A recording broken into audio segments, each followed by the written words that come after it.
column and bar charts comprise the bulk of chart type usage for many Excel users.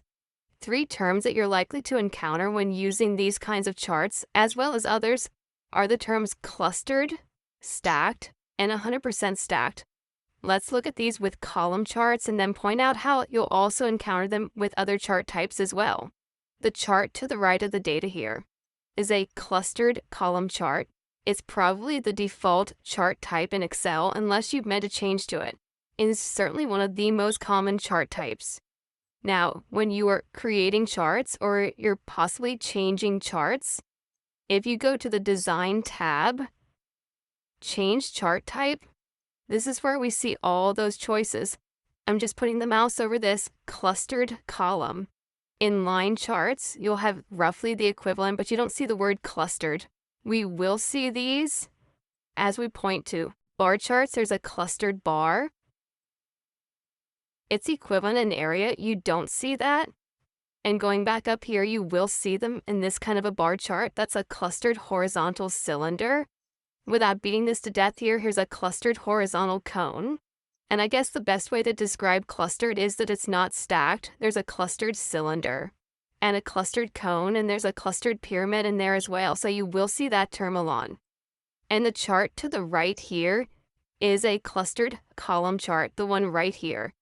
Possibly we could change this, although let me close this instead of actually changing it. Point to the chart below the data here. This is a stacked column chart. And this type has its advantage in that at a glance, we can see grand totals. And it is slightly cleaner looking, and when you're dealing with lots of data, sometimes this simplifies the view. What isn't so good with these is when you're trying to compare colors across different months. Let me zoom in on this a little bit so we can see it better. Comparing the greens, for example, the 2 Asia totals here, certainly because of the pop-ups, we can see those are identical. But how about when you're trying to compare February over here and then June over here? A little bit tricky. And the ones we can read most easily are the ones that start at the bottom. But again, this is a common chart style. It's called stacked. And once again, we may not be trying to change this, but as we point back to the Design tab and go to Change Chart Type, recognize that this is a stacked column, and we've also have the stacked cylinders, pyramids, and cones. And of course, as you would expect by now, we have these with bar charts and some of the other options here as well, including area and a few more. So you'll see that term. Now a third choice here, not nearly as popular as those two, but it's depicted here to the right.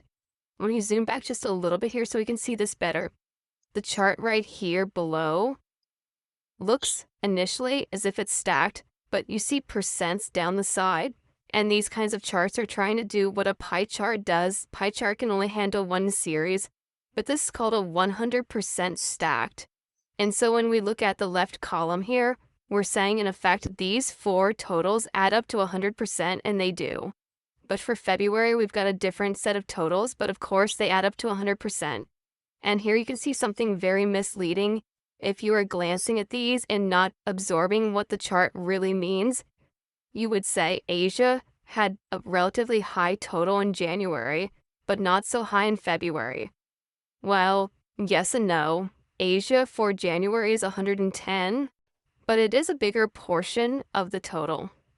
Asia for February is 120. It's a smaller portion of the total because sales did go up in February. We go over and see the data. The January data adds up to 290. We see that over in cell B10, February data adds up to 390. So in these kinds of charts, and you will be able to, and we'll show you how to add additional labeling. The idea here, each column here represents 100%, and we're getting a relative breakout of the pieces here.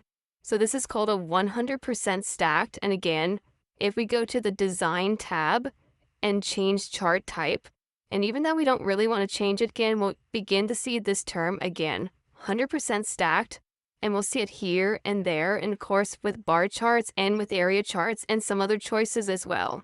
So those terms, clustered, we don't see it on the area chart, but stacked, 100% stacked, and then clustered on our bar and column charts, terms we'll see a lot as we work with various Excel charts.